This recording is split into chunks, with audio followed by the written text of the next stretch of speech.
It's me Rohit. You are watching my channel Rohit MTV Vlogs. So हजुरहरु सन्चै हुनुहुन्छ होला म पनि सन्चै छु हैन अनि आजको भ्लग चाहिँ यतिखेर गाडी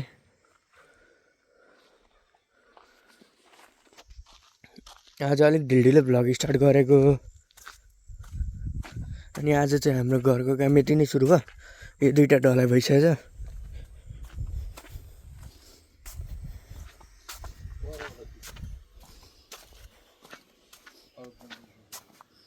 म तपाईलाई मज्जाको घरको फुटेज देखाउँदै ल हेर्न सक्नुहुन्छ यति कम्प्लिट भइसक्यो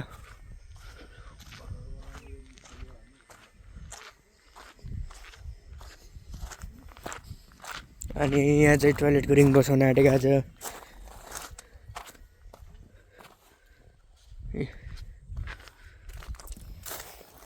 भित्रबाट पनि देखाउने छु एकपल्ट हेर्न सक्नुहुन्छ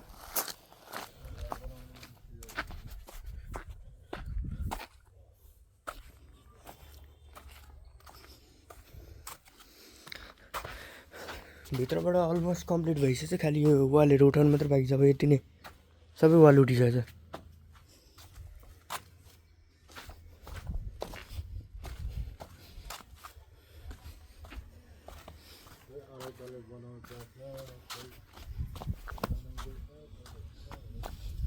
यो घर चाहिँ एकैचोटि अढाई तले बन्ने हो अनि प्लानिङ चाहिँ त्यसरी हो अहिले चाहिँ बल्ल बल्ल यति कम्प्लिट हुँदैछ कहिले बनाइसक्नु भइसकेछ हेर्न सक्नुहुनेछ चारैतिर तोरीबारी यहाँ चाहिँ तोरी पालेर पनि भइसकेछ यहाँ चाहिँ अनि हाम्रो घरको काम गर्ने मिस्त्रीहरू छ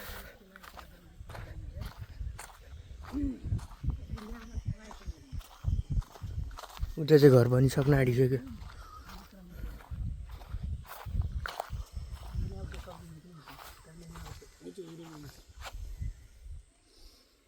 भन्नु त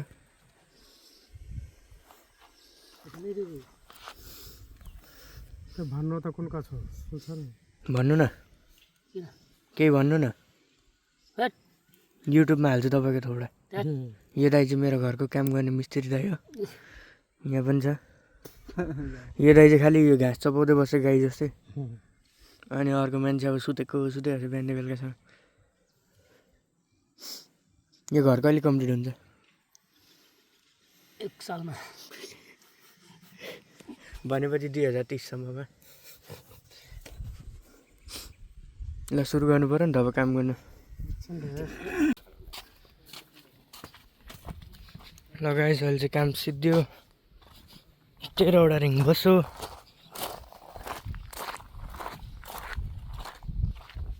यो कुकुर सुतेको हेर्नु नि यहाँ चाहिँ 13वटा रिङ छ यहाँ त बराबर देखिन्छ तर 1 फिट ज्यादा खनेर यो भित्र अझै एउटा रिङ एक्स्ट्रा हाले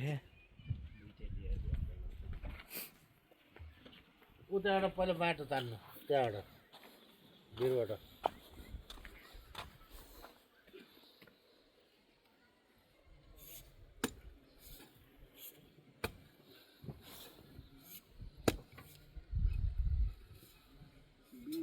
खतम पारेर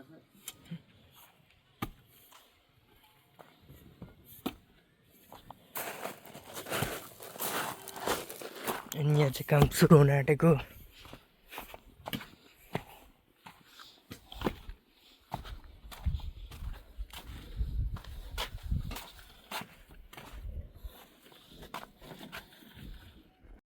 एभ्रीवान यो चाहिँ तपाईँको डे 3 पछि भ्लग बनाउँदैछु डे 2 मा मैले भ्लगै बनाइन हल्का त्यस्तै काम पर्दैन अनि यहाँ हेर्न सक्नुहुन्छ यति चाहिँ कम्प्लिट भइसकेछ घर होइन के चाहिँ भन्नु छ र अब हेर्दै गर्नु होला यति अबदेखि चाहिँ कमेन्ट गर्नु होला होइन म हिन्दीमा भ्लग बनाउनु या इङ्ग्लिसमा या बङ्गालीमा कुन भाषामा हुन्छ या नेपालीमै बनाउनु जुन भाषा भन्नुहुन्छ म त्यही भाषाबाट बनाइदिन्छु होइन त्यही नै हो अरू के चाहिँ भन्न छ र यहाँ हेर्न सक्नुहुन्छ घर चाहिँ यति कम्प्लिट भइसकेको छ होइन जो लगालगी कम्प्लिट चाहिँ भइसक्यो होइन अब लिन्टेन ढलाइ गरेर तपाईँको यो लिन्टेन ढलाइ गर्छ। लिन्टेन ढलाइ हुने बित्तिकै इँटा जोडेर अनि सिधै छत ढलाइ हुनेछ होइन। फेरि कसैलाई विश्वासै भएको छैन होला कि यिनीहरूले घर बनाउँदैछ होला भन्दै होइन। विश्वास गर्नुहोस्, तपाईँहरू अगाडि बढ्नु भएन भने के म नगर्नु, मेरो पनि पालो आउँछ नि फेरि अगाडि बढ्ने त। त्यसैले म बढ्दैछु। यस्तो दामी तरिकाले बनाएको छ कि होइन, मलाई पनि लभली छ क्या पुरै। यत्तिको ठुलो घर चाहिँ बन्छ भने मैले पनि सोचेको थिइनँ होइन। अब यसमा यो तल कम्प्लिट हुने बित्तिकै फेरि माथिको तल सुरु हुन्छ होइन। माथिको तलमा चाहिँ पुरै भित्रको म इन्टिरियर हजुरहरूलाई म साइडमा फोटो देखाउँछु कस्तो हुन्छ माथि तलमा त्यो डिजाइन पनि सबै सिस्टममा देखाउने छु के हुनेछ, हेर्न सक्नुहुनेछ होइन। के चाहिँ भन्नु छ र अरू, यो भाग चाहिँ मिलेन कि हाम्रो, अनि त्यसले गर्दा यो भाग फुटाउनु पर्ने भयो। अब यो भाग फुटाएर फालेर फेरि नयाँ भाग बनाएर उयो पिलरबाट यहाँ चाहिँ 3टा पिलर जोड्नु पर्ने छ। 3टा भन्दा 4वटा पिलर जोड्नु पर्ने छ अनि 15वटा पिलर हुन्छ। हेर्न सक्नुहुनेछ यो रुम पुरै कम्प्लिट भइसकेछ।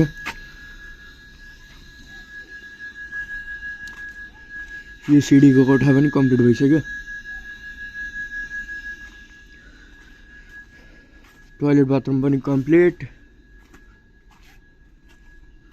यो रुम पनि कम्प्लिट होइन।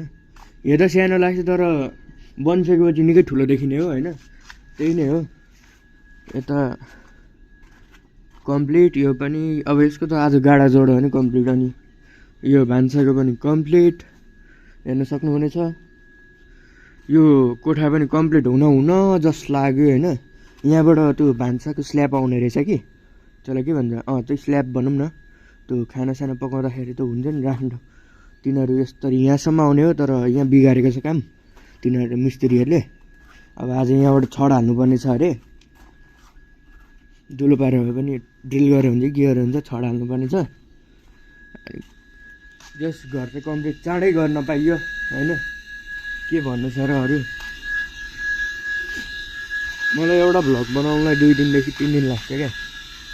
कन्टेन्ट नमिल्दैको भन्नु कि ममा हल्का केहीको कमी नै गर्छ भन्नु कि के भन्नु न। हिजो फेरि सिमेन्ट झारेर गएको छ। के छ मम्मी भिजिसक्नु भयो आज सब वाल इँटा भिजाउँदा मिस्त्रीहरू चाहिँ यति खत्तम छन् कि यहाँ हेर्न सक्नुहुन्छ। इँटाहरू सब झार्दै फुटाउँदै के एकछिन हेरेन अनि मसला पनि फालिदिन्छन् लक्क लाएर। तिनीहरूलाई पनि अब कुन दिन एक्सपोज हानिदिनुपर्छ युट्युबमा ल्याएर। यहाँ चाहिँ छडहरू झरेको छ। ल अब यहाँबाट चाहिँ हेर्नु प्रष्टै घर। यो पनि हुन चाहिँ एउटा कोठै हो कि, अनि अझै अब यो बढाएपछि अझै ठुलो न ठुलो कोठा हुन्छ यो चाहिँ पुरै। अब यो आज भोलिमा यहाँको पनि वाल उठ्न सुरु भइहाल्छ। यो बनाएर यो आज फुक्छ होला अनि स्टार्टिङ होइन मामु। अनि उता हामीले रिङ बसाइसकेको छ हेर्न सक्नुहुनेछ। अनि यहाँ बनेको घर हामीले फुटाएर उता सारिदिइसक्यो कि हिजो, त्यसैले 2 दिनदेखि मैले भ्लग हाल्न पाएको छैन। त्यही हो, त्यहाँपट्टि घर सार्दै कि यहाँ ओभर चिसो भयो। अनि चिसो भएको कारण अहिले उता तातो छ, ठिक छ, त्यस्तो पनि चिसो छैन।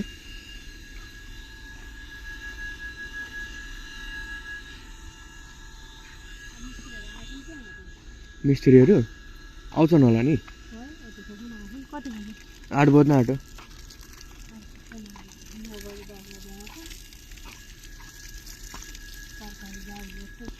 मिस्त्रीहरू पनि लास्टै खत्तम हुँदो रहेछ क्या।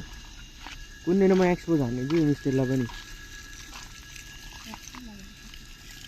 अनि कति ठाउँ बिगारेको पनि छ मिस्त्रीले, त्यो सब मैले फोटो भिडियो खिचेर राखेको छु। मलाई लास्ट दिन अब यो घर कम्प्लिट छ भने त्यसपछि म एक्सपोज हान्छु सबलाई, ठेकदारलाई पनि मिस्त्रीलाई पनि। हामीले हुन्डाहुन्डीमै दिएको हो नि त यो घर पुरै। यो पुरै एकैचोटि कम्प्लिट गरेर दिन्छ भनेर 10वटा 15वटा मिस्त्री लाएर होइन, हुन्डाहुन्डीमै दिएको। अनि मामु प्रिय मित्रहरूले हेर्दै हुन्छ, अर्को हेटर्स पनि त्यस्तो केही पनि होइन अब जे गर्छ जस्तो सोच जस्तो विचार त्यस्तो हेटर्सहरूले सोच्दै हुन्छ कि यसले कहाँबाट पैसा ल्याएर घर बनायो त्यस्तै हो जलेर यहाँसम्म बास्न आइरहेछ त्यो त्यसो भन्नु हुँदैन अब के भन्नु जस्तो जस्तो बुद्धि त्यति नै हुन्छ त्यस्तो कुरा यसले के गरेर कसरी घर बनायो यताउति सोच्दै हुन्छ भने नि सोच्दै गर्नु म बनाउँदै जान्छु अझै अर्को माथि तल्लाको म अझै हजुरहरूलाई इन्टिरियर डिजाइनहरू सबै हालिदिन्छु के हुन्छ माथि तल्लामा होइन सबै प्लान फिक्स भइसक्यो हाम्रो माथि तल्लाको पनि नक्सा फिक्स भइसकेको हो अनि माथि तल्लाको रुममा चाहिँ मेरो अनुसारले बन्ने हो क्या अनि ड्याडीले यो तलपट्टिको बाबाले मतलब मेरो बाबाले तलपट्टिको यो एरिया बनाउनु भएको हो माथिपट्टिको तल्ला मेरो लाग्यो नि त अनि मैले आफ्नो हिसाबले बनाउन आँटेँ माथि तल्ला अब यो हुन नि माथि थपिन्छ कि 2 तल्ला हुने बित्तिकै फेरि माथि तल्ला थप्न मन लाग्यो भने फेरि थपिदिने हो होइन मामु 3 तल्ला 4 तल्ला त बनाउनै पऱ्यो नि अब के गर्ने यस्तै हो ल हेर्दै गर्नु होला सपोर्ट गर्दै गर्नु होला आजको लागि यति नै फेरि भेटौँला अर्को भिडियोमा like share and comment and subscribe हान्न चाहिँ नबिर्सिनु होला ल बाई बाई